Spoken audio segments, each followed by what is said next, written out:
Hello, my name is Wade Penley, and this is my introduction video to YouTube. I want to show you fine woodworking in its simplest form. I want to show you that the old myths and fables that you've been told that you need a shop full of tools, that you need fancy tools for building cabinetry, is a lie. I want to show you the basics. I'll show you how to do things with just skill saws and hand drills and such as that.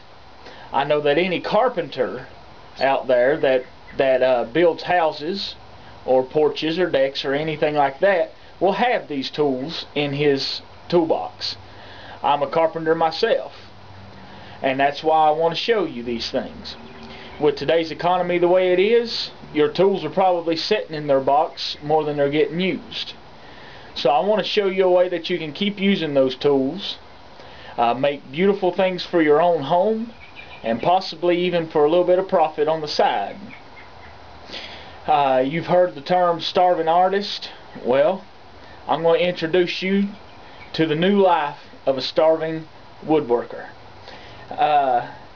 If I may, I want to show you the basic tools that you can use, and I can show you also that you don't need much space. It does come with some money. The hobby can get expensive depending on what kind of tools and depending on what kind of wood you want to use. But I want to show you the basics, and I want to show you that starting out, it doesn't have to be expensive. You can start where you're at now and work your way up to those things if you wish. But right now I'm going to show you how to do things with just your plain old powered hand saws. Stay with me as I introduce you to my shop. Thank you. Okay, now I'm going to introduce you to my tools. I got my skill saw, jigsaw, sawzall, my Orbiton hand sander. I got my palm sander. Both these are palm sanders. My belt sander, which I'll show you how to use all this, and then my finish router. I've got my drills. Got 2 cordless drills and 1 power drill, which come in very handy. And you also need your squaring stuff. So I've got a tri-square that comes in really handy, and then I've got a speed square right here, which is good for squaring up your boxes and stuff when you're building your cabinets. You also need things to drive nails, to pull nails and such. So you got your hammers and your flat bar. These are my finish hammers that I use on my different jobs. This one not so much. I've had this hammer right here since I was 15 years old, so about 20 years. Pretty close to 20 years. So I don't use it pretty much anywhere except for at home or in my shop. And then this one I use on my jobs and such. But you also need a flat bar. It's good for pulling nails and such. And if you got an air compressor, you can go to Walmart, buy you an air compressor. I don't know how good you can see it. Buy you an air compressor for $75. It works perfect. I think it's a 5.5 gallon tank, if I'm not mistaken, or 2.5 gallon tank. Yeah, it's a 2.5 gallon tank. I'm sorry. So you can use that. All you need in your workshop, if you use guns, is a finish nailer and a brad nailer. Perfect for your shop. That's all you need.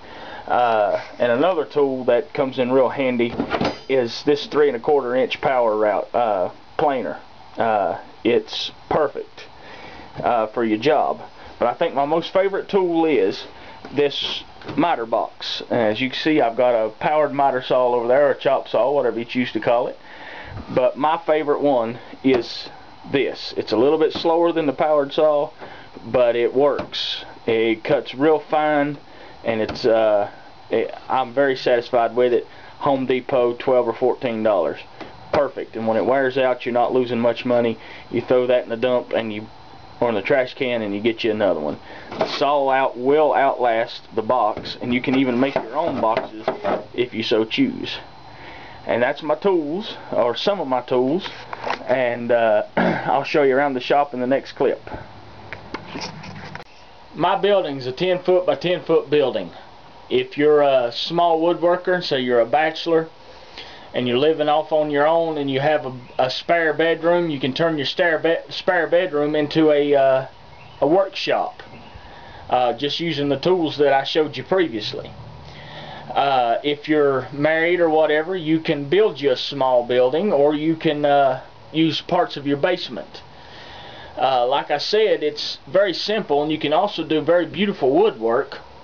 And also, if you're a recycler, if you believe in recycling, 90% of everything, including my building here, is recycled. And I'll show you that. I'll explain that in later videos. But if you're one of those kind of guys that are skeptical, or girls that are skeptical that you can't make nice things out of 2x4s and 2x6s because that's building material, that's what you use to frame a house with, well, I want to show you something real fast, and then we'll move on. I want to show you this right here. This is made out of a 2x6. This is a piece of a threshold that I made for my mother-in-law and father-in-law, of one threshold that I made to go between their kitchen and their dining room, and then I made another one to go between their living room and their dining room. All it is a piece of 2x4 that I worked on. As you can see, I cut it down thin.